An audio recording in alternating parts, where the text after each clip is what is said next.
Hello humans and welcome back to another episode of Sparks Conversation. I hope you're well, wherever you are in this world, whatever you're doing, whatever day it is. I hope you're on a good day, a good life and a good year. At the time of recording this podcast, it is January time, 2023. So if you are somewhere else in the time space continuum and you're listening back on these, welcome back to the podcast where I'm going to be talking about a few different topics today. So I've had quite a few questions this week around loads of different things. So I thought, why not use this platform to talk about them? Okay, so without further ado, let's get stuck into them. So the first one is, what do you think of meal prep and do you recommend it for your clients? And personally, I think meal prep gets a bit of a bad rep. We've gone quite far away from, in the industry that is, in terms of fitness and health, of meal prep being quite a bad thing. It's seen as something that is restrictive. It is seen as something that is taking away from the experience of your life, which, if taken to the extreme, it might, okay? And of course, there are exceptions with these things. However, I would argue that 99% of the time, meal prep actually frees you up to be able to do more things. You have a finite amount of decisions that you can make within a day, within a week, okay? And a lot of these will be taken up by life, work, children, friends, what to wear. Any decision will create decision fatigue. And what I try and kind of create for my clients is an understanding that if you prep your meals on a Sunday, on a Saturday, on one of your days off in the week if you're doing shift work, that then frees you up in terms of decision making around food for a lot of the meals that week, okay? For example, if we know that for lunch you're just gonna suck it up and you're gonna eat maybe a chicken curry, it's not too bad, is it? Bolognese, meatballs, all you have to do is get some Tupperware out and you have to weigh out that food, even if you're weighing it, and then you'd be in a really good place to have, like, one, a nutritious lunch, two, potentially a meal that's going to sit within your calories, and it's going to free up a lot of decision. And let's not forget time, okay? You're trading an hour a week to prep this food to then free up a lot more time across the week. If you think about it, how many people have been in a situation where, let's say you're working at home, it's lunchtime, you're on your lunch break, you go down to the kitchen, right, what do I eat? Decision one. Normally that decision takes a long time to think. And more often than not, it leads to you making a poor decision around food because maybe you're tired, you're stressed, you're thinking about other things. Whereas if those meals were prepped, you would be in a very good position to simply get that food out of your fridge, heat it up, or if you're at work, get out of a cool bag or something like that, and then you'd be in a good position to have a nutritious meal. It will also improve your adherence, which is one of the most important things if we're thinking about fat loss or muscle gain. And remember, like, whichever side of the spectrum you're on in terms of fat loss, at some point you're going to have to be like restricting calories a fair amount. Like, that's just a given, okay? And if we're trying to gain muscle, at some point you're probably not going to want to be eating. So your rationale around food and making decisions around food will be a little bit distorted. So if you know this meal, it fits my calories relative to my goal, it fits my macros for the day, and it removes all of the decision fatigue that I might have around. For me, it's a no-brainer. And I do think, like a lot of people who have done well with their physiques, who have done well with sticking to the gym long term, not just sporadic efforts, have meal prepped for long periods of time. Like, for me, it's just second nature. Like, with being a one-to-one PT now, like, my time is pretty stretched. Like, I probably don't have like an official lunch break at work because I'll be doing check-ins, I'll be training people.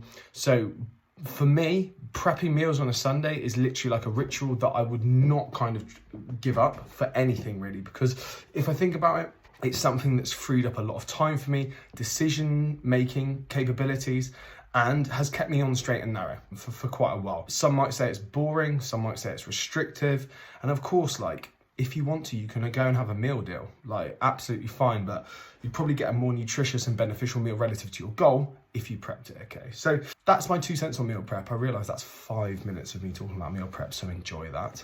Next one, tips on running your first half marathon or a faster 5K. So how would I work up to a faster 5K? So when I first started running, it was probably September last year, maybe a bit before that, I was running around a 39-minute 5K, and it was safe to say I was blowing up my ass. Not proud of it.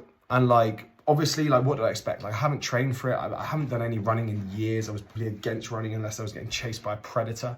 So what did I do to kind of increase that time or improve that time in the long run? So what I thought of And what I saw a lot in the industry was you need to obviously build up to testing and being able to manage the volume in your body to run that 5K. Like, for example, if someone came to the gym and said, I wanted to pick up 100 kilograms and they've never lifted before, you would weigh it up and say, look, like, you're not just going to do this in a month. It's going to take time for you to build up to it. So I flipped that on its head and I use that for running. And it was a basic kind of principle or thought process that, one, I need to be able to handle more running. So for me, and what most people recommend, is you do a lot more zone 2 running, okay? So zone 2 running basically means that you're not absolutely thrashing yourself at high intensities where your heart rate can't recover and your body really does get fatigued, but you stay a little bit below that. And for a lot of people, especially myself, coming from like a training background where it was like, you're gonna go all in all the time, that was quite hard because you need to know how to pull back to be able to increase, one, your aerobic base. So basically how fit are you? How cardiovascularly fit are you? And then you need to think about how fast you can run, because coming from quite a like fast twitch background, like I'm not much of a zone 2 person. Like all through school, I was like a faster runner, faster performer in sports. I then thought, right, I'm able to run fast. I then just needed to be able to incorporate that with the zone 2 and match the two together. So I would always have an interval session in the week. So the interval session would gradually build up. So when I first started, microphone's getting punched. That was literally like run 200 meters, walk for 500 meters. And when I mean running, I was running at like a 9 and I was dying, which again, I'm not proud of. But now I've worked up to, my efforts are around 1K.2, so 1,200 meters at around a 15.5 kilometers per hour, because right now I'm building up to trying to test and run a fast 1 mile time. You can see how that's progressed over time. And of course, like, you will have to think about how you're going to fit this in. Like, you probably will have to have a little bit of a trade-off. Like when I was building up my running, I traded a little bit of physique training, and that's just something you'll have to weigh up a little bit. It's not something that you get away, because when you introduce a new training style, you get absolutely ruined from it. Like, it's going to tire you out. You're going to feel like you're going to be hit by a bus. It will get easier. Like now I feel like it is easier for me to manage my running volume, but at the start you'll feel like you've been run over 3 times in a hit and run accident. Can you say that? I don't know. So what you need to think about doing is just pulling back slightly on some things. And this was something that I didn't do at the start, and I nearly got injured because of that. So I would say to run your first or faster 5K, build up your fitness so you can actually do the 5K without just being gassed, because that's one of the biggest problems. 2, bring up your speed. Can you actually move your legs fast enough? If you're better at one than the other, focus more time on the one that you're weaker at, but then you'll be able to kind of build up that 5K time. We're looking at kind of a longer distance, so maybe half marathon, so 21K, around that, 21.8 I think it is. You just need to, like, one, obviously you need to be able to have the fitness and you need to be able to handle that volume, but you just kind of need to go out and do it once you feel ready. Don't just go out and do it like I did for a challenge, but go out when you feel ready and think about, am I physically fit enough to be able to do this? That's what I spent a lot of time in the zone 2, because basically for your first few half marathons, like, you'll start in a zone 2, but it will very quickly become like you'll be gassed, just because the amount of fatigue that you'll accumulate.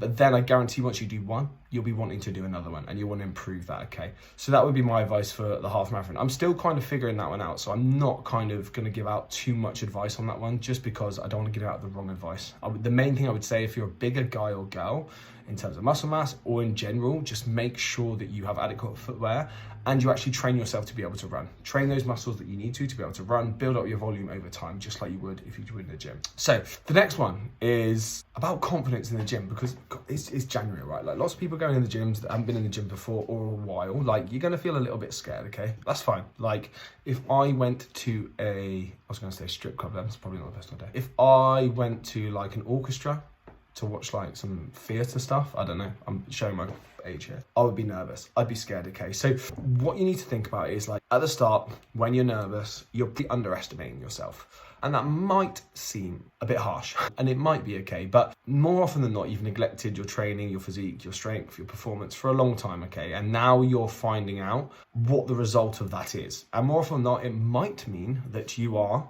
a little bit less fit in terms of performance, in terms of strength than you would like to admit. So what you need to think about then is, right, what do I want to do with this? Like, am I going to commit to it? Am I going to dedicate myself to it? Am I actually going to improve it? And I guarantee you will have underestimated what you can actually achieve, okay? If you give yourself time, I guarantee you will make progress. Time is the number one factor in progress, and just being 80% perfect, or even less, over a prolonged period of time is way better than short bouts of intense effort where you feel like you're going to see the results, because chances are you probably won't see the results for the first month. You'll start to see them once you've accumulated and built up that snowball at the top of the hill, and it will roll down that hill with all that momentum you've given it, and it will get bigger, and that snowball getting bigger is your progress, okay? So don't underestimate yourself. Don't underestimate what you can achieve in the gym. Just go in with a plan, a structure, some form of accountability, and just settle in for the long run, okay? That would be my advice for. So what's the difference between eating for fat loss and eating for performance? So the difference between eating for fat loss and eating for performance is obviously the amount of food you are eating, okay? So like when we are thinking about fat loss, more often than not, unless you're able to diet on super high calories, you're probably going to be in an energy restricted environment. This is not always the best for performance. That's a given. If we're thinking about purely performance-based goals and fat loss wasn't an issue, we'd be looking at having an abundance of energy, okay? We're thinking carbohydrates through the roof, enough fat to be able to support hormonal function and the rest, and then obviously adequate protein.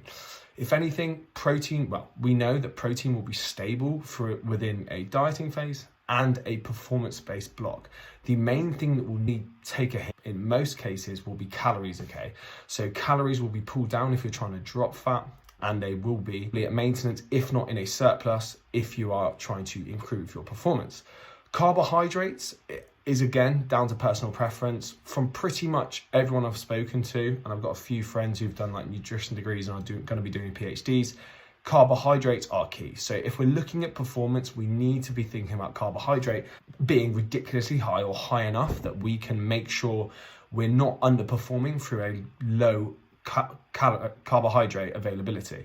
Just got to stutter there for no reason. So again, this is why in a dieting phase, most coaches will probably get to some extent a lower fat approach than a lower carbohydrate approach, because if we're trying to preserve performance, we'd be thinking about, can carbohydrates be high enough relative to the goal of fat loss that we can, one, facilitate the calorie deficit, and two, give that individual enough carbohydrates to perform. And this comes down to how lean you need to get. If you're getting on the stage, at some point you'll sacrifice performance completely. And you just be thinking, right, I'm gonna retain muscle and sacrifice my performance so I can get lean, instead of I will just get kind of beach lean and make sure my performance is high. One thing I would say, and one thing that's quite common in the industry of kind of hybrid training, is if you're trying to kind of lose and keep your performance high, is periodizing your carbohydrates. So on days, let's take a triathlete for example, on days where you are performing 3 sessions a day, you will have loads of carbohydrates. There will be a calorie high day relative to what you burn. However, if you're a bodybuilder, you wouldn't be looking back to eat the calories that you burn. That's just not something that we'd be doing. We'd be looking at standardizing everything and then thinking about, right, what's the scale doing? What's the look doing, okay? So that's one way, and that's the difference between basically eating for performance and eating for fat loss. When we're eating for performance, we're making sure that the metrics of performance are going up relative to our weight goal, because obviously some people won't be wanting to gain tons of weight if they're in a performance phase. If we're in a fat loss phase, we're eating basically to facilitate a change in look and potentially sacrifice performance at some point.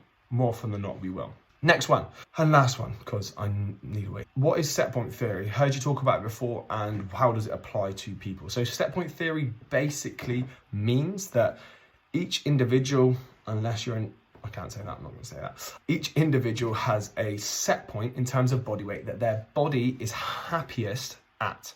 And what happens when we move away from that set point is our body tends to put up a little bit of friction. And by friction, this could be feedback, it could be fatigue, it could be low mood, all of these things. So for example, let's say I start at 100 kilograms and that's my natural set point. I've kind of worked out that that is pretty much my natural set point. around 100 or around 100 to 104 kilograms, I feel pretty good. I can perform well, I can recover well, life's good. If I started to gain weight purposely or not through choice, and I was pushing up to 110, 115, 120 kilograms, where I have been before, my body will start to think, right, I'm quite far away from that set point now. I need to regulate this. And by regulate this, in terms of that way, so in terms of weight gain, it would be hunger would go down, satiety would be out the window, like I would not be hungry at all. Food signaling and cravings would go completely down, and you'd probably start to feel lethargic. You might get some compromised breathing, like high blood pressure, all of that bad stuff, because we've moved so far away from our set point. For me, anything above 110, I start to feel a little bit kind of doughy. Not just the way I look, but the way I feel. I feel like an upper crust stuffed crust pizza. Again, this also works the other way, okay? So if we're thinking about fat loss, let's say I start 100 kilograms, my set point, okay? If I get down to 90 or maybe 92, my body's starting to think, right, what's going on? I'm gonna start to upregulate hunger. So this guy starts eating calories. I'm gonna start pulling down like my metabolic rate. So I'm gonna move less, I'm gonna want to move less, I'm gonna have lower energy, I might have lower mood if I'm predispositioned to that, all because I've moved away from that set point and my body really doesn't like it there. And again, this is pretty much what happened in prep. For me, when I was around 91 kilograms, bear in mind I went from 120, my body really started to put up like a fight. Obviously, my prep wasn't ideal, but that's just an example of my own kind of experience with set point theory. And I do think like a lot of people do, it works for a lot of people. You see, people tend to resort back to a given weight, okay? And this is where there is hypothesized that you can change your set point if you spend a prolonged period at a new weight, okay? So for example, if you spend a long time at 120 kilograms, that might become your new set point. However, if you diet down and then gain a little bit of weight, maybe 2-3 kilograms, and you stay at maybe 90, this could be your new set point. And I experimented with this for a little bit, and I did try and stay around 92, but I was just getting too much negative feedback around hunger, around mood, that I just kind of accepted that I needed to be a little bit heavier as an individual. And now I sit around 100 kilograms pretty easy. And I'm eating around like 3,500 calories a day based on my exercise. So I hope that has been a informative podcast. If you're watching in this world, give us a like. It's been a long one, but if you have any questions, just let me know. But other than that, have a great day, a great life, wherever you're in this world. And I'll speak to you soon.